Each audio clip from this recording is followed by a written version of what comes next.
எல்லோருக்கும் வணக்கம்ப்பா. இன்றைக்கி நம்ம முடக்கத்தான் பறிக்கிறோம். முடக்கத்தான் பறித்து முடக்கத்தான் சூப்பு எப்படி வைக்கிறதுங்க அதை பார்க்க போகிறோம். முடக்கத்தானை நல்லா சுத்தம் பண்ணி 2-3 கழுவி எடுத்து வச்சுக்கோங்க. முடக்கத்தான் இலை அப்படி தான் இருக்கும் பாருங்கள். நல்லா சுத்தம் பண்ணிக்கலாம். சுத்தம் பண்ணி தண்ணி இல்லாமல் எடுத்து வச்சுக்கலாம். இப்போ அதுக்கு முக்கியமான பொருள்கள் என்னென்னு பார்த்துடலாம். நம்ம அரிசி களைஞ்ச களைநீர் கொஞ்சம் எடுத்து வச்சுருக்கேன். உங்களுக்கு தேவையான அளவுக்கு எடுத்துக்கோங்க. அது கூட தக்காளி 2 தக்காளி, வெங்காயம் 10 பல் பூண்டு, ஜீரகம் 1 ஸ்பூனு, மிளகாய் காரத்துக்கு தகுந்த மாதிரி எடுத்துக்கோங்க, மிளகு கொஞ்சம் எடுத்துக்கோங்க, மஞ்சத்தூள் கொஞ்சம், கல் உப்பு கொஞ்சம். இப்போ நம்ம அந்த எடுத்து வச்சுருக்க மிளகு ஜீரகத்தை உரலில் போட்டு நல்லா நுணுக்கிட்டு வந்துடலாம். நீங்கள் மிக்சியில் கூட பொரித்து எடுத்துக்கலாம். அது இல்லாமல் பூண்டு எடுத்து வச்சுருக்க பூண்டை நல்லா 1-2 தட்டிக்கிட்டு வந்துடலாம். நான் உரல்லே தட்டி எடுத்துக்கிறேன். இந்த அளவுக்கு இது மாதிரி தட்டி எடுத்துக்கோங்க. இப்போ அதை தாளிக்கிறதுக்கு கடுகு, எண்ணெய் எடுத்துக்கலாம். இப்போ நம்ம எப்படி செய்யலாங்கிறத பார்க்கலாம். அடுப்பில் ஒரு சட்டி வச்சு பண்ணிக்கிறேன். சட்டி சூடானது எண்ணெய் ஊற்றிடலாம். நான் நல்லெண்ணெய் ஊற்றிருக்கேன். இப்போ எண்ணெய் காஞ்சிருச்சு. நம்ம கொஞ்சம் கடுகு எடுத்துக்கலாம். 1 ஸ்பூன் கடுகு சேர்த்துக்கோங்க. காரத்துக்காக நான் ஒரு வரமிளகாய் கிள்ளி போட்டுக்கிறேன். உங்களுக்கு வேணும்னா போட்டுக்கோங்க, இல்லைன்னா ஸ்கிப் பண்ணிக்கோங்க. ஏன்னா அந்த வரமிளகாய் போட்டு நம்ம நுணுக்கி வந்திருக்கோம். இப்போ கடுகு பொரிஞ்சிருச்சு. எடுத்து வச்சுருக்க வெங்காயத்தை நம்ம சேர்த்துக்கலாம். எல்லா வெங்காயத்தையும் சேர்த்து நல்லா கிண்டி விட்டுருங்க.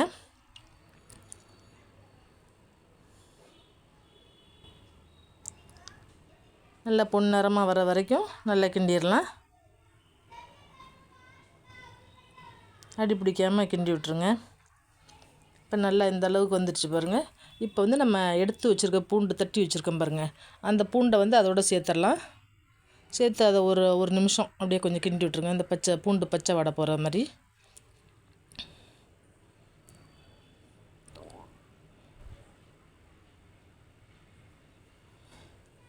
நல்லா கிண்டியாச்சு. இப்போ நம்ம கட் பண்ணி வச்சுருக்க தக்காளி அதை கூட சேர்த்துடலாம். எல்லா தக்காளியுமே போட்டுருங்க. எல்லா தக்காளியும் போட்டாச்சு. நல்லா கிண்டி விட்டுறலாம். தக்காளி கரைஞ்சி வர அளவுக்கு நல்லா கிண்டி எடுத்துடலாம். இப்போ தக்காளி கரையிறதுக்காக நம்ம கொஞ்சம் கல் உப்பு கொஞ்சம் சேர்த்துக்கலாம். ஆனால் சீக்கிரம் கரைஞ்சி வந்துடும்.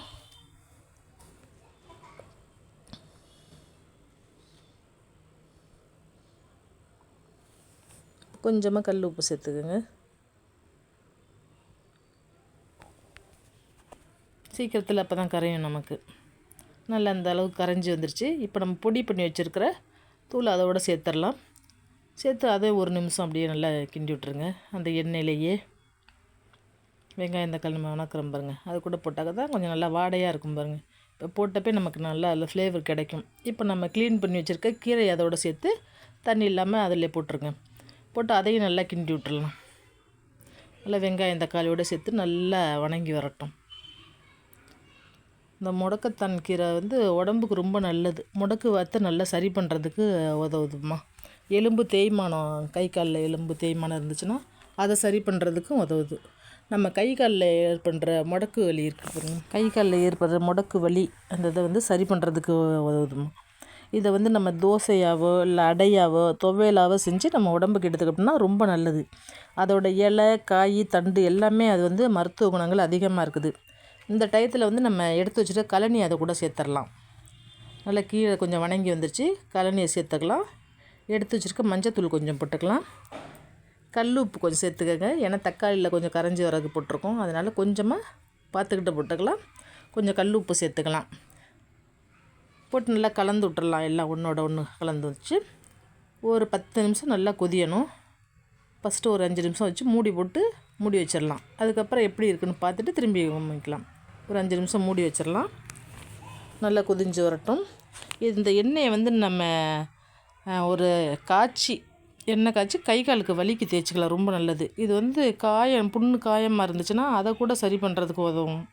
தோல் நோய்களுக்கெல்லாம் அதை அரைச்சி ஒரு பத்தா போட்டோம்னா, இப்போ பாருங்கள் நல்லா கொதிஞ்சு வந்துருச்சு. நல்லா இருக்குது.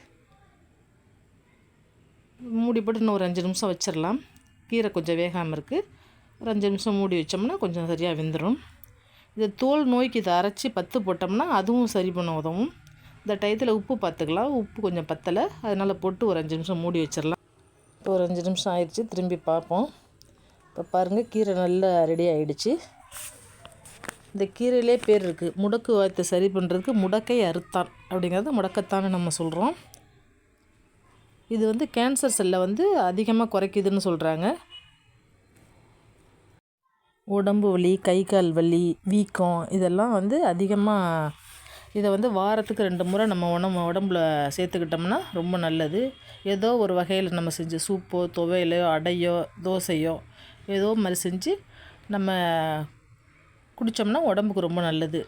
பாருங்கள், இந்த டயத்தில் நான் மல்லி இலை போட்டு இது பண்ணியிருக்கேன். உங்களுக்கு பிடிச்சா பாருங்கள், இல்லைன்னா வேண்டாம்னா ஸ்கிப் பண்ணிக்கோங்க. இதை சாப்பாட்டில் ஊற்றி நம்ம சாப்பிட்லாம், இல்லை சூப்பாகவும் நம்ம குடிச்சிக்கலாம். இதே மாதிரி நீங்களும் செஞ்சு பாருங்கள், எப்படி இருக்குன்னு செஞ்சு பார்த்துட்டு நீங்கள் சொல்லுங்கள்.